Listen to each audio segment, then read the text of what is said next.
Powered by NBC bearings భారతదేశపు మొట్టమొదటి bearing తయారుదారు.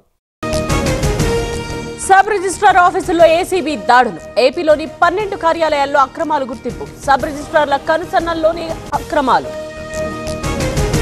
ఇరు పార్టీల పాలనపై చర్చకు సిద్ధం. సీఎం రేవంత్ రెడ్డికి కేటీఆర్ సవాల్. లై డిటెక్టర్ టెస్ట్ కు రావాలన్న నేత. 6 గ్యారంటీలపై నోరు విప్పరు. రేవంత్ సైనికుల్ని అవమానించారన్న కిషన్ రెడ్డి. హామీల అమలుపై రేవంత్ కి సవాల్. కేటీఆర్ సవాల్ విసిరి పారిపోతారు. కిషన్ రెడ్డిని సవాల్ చేస్తే మాట్లాడటం లేదు. కాళేశ్వరంపై ఎందుకు విచారించడం లేదన్న సీఎం. టీవీ9 వేదికగా చర్చకు సిద్ధం.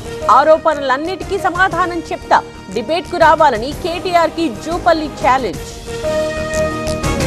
కేసీఆర్ ఫ్యామిలీ అవినీతిలో కూరుకుపోయింది. అరెస్ట్ చేద్దామంటే గవర్నర్ స్పందించలేదు. బీఆర్ఎస్ బీజేపీ మధ్య ఒప్పందం ఉందన్న రేవంత్. జిల్లాల పునర్వ్యవస్థీకరణపై కసరత్తు. మార్కాపురం, మదనపల్లికి మాత్రమే అవకాశం. అల్లూరి జిల్లాలో డెవలప్మెంట్ అథారిటీ. కొనసాగుతున్న ప్రైవేట్ కాలేజీల బంద్. సెమిస్టర్ పరీక్షలు బహిష్కరించిన ఫార్మసీ కాలేజీలు. కమిటీలతో కాలయాపన వద్దన్న యాజమాన్యాలు. రియంబర్స్మెంట్ ఎత్తివేసే కుట్రలు. ఫీజుల జోలికి వస్తే ఎవరిని వదిలిపెట్టాం. యాజమాన్యాలు భయపడొద్దన్న ఆర్ కృష్ణయ్య. సిఐఏ సదస్సుకు విశాఖలో భారీ ఏర్పాట్లు. 20 దేశాల నుండి ప్రతినిధుల హాజరు. 7.5 లక్షల ఉద్యోగాల కల్పనే లక్ష్యమన్న డోలా. ఋషికొండ భవనాలను వాడుకోవాలి. సిఐఏ సమ్మిట్ వీఐపీలకు ఆతిథ్యం ఇవ్వాలి. అసెంబ్లీకి రాకపోతే చర్యలు తీసుకోవచ్చన్న బొత్స. నా ఒరిజినల్ పుట్టుకే పులి పుట్టుక. సదర్ ఉత్సవాల్లో జగ్గారెడ్డి హాట్ కామెంట్స్. యాదవులతో కలిసి డాన్స్. బస్సు ప్రమాదంతో కదిలిన అధికారులు.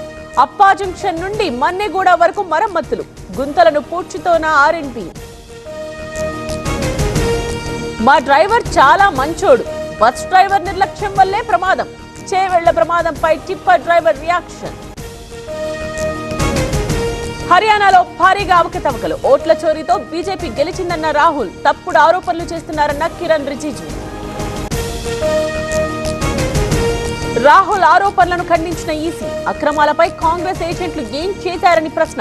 నిరాధార ఆరోపణలు చేస్తున్నారని మండిపాటు. మణిపూర్లో బండి పర్యటన. లోక్తక్ సరస్సును సందర్శించిన కేంద్ర మంత్రి. పర్యాటక అభివృద్ధిపై ఆరా.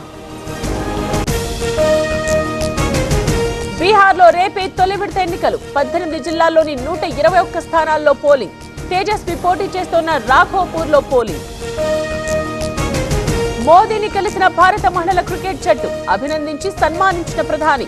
భవిష్యత్ క్రీడాకారులకు స్ఫూర్తినిచ్చారని ప్రశంసలు. పవర్డ్ బై ఎన్బీసీ బేరింగ్స్ భారతదేశపు మొట్టమొదటి బేరింగ్ తయారుదారు.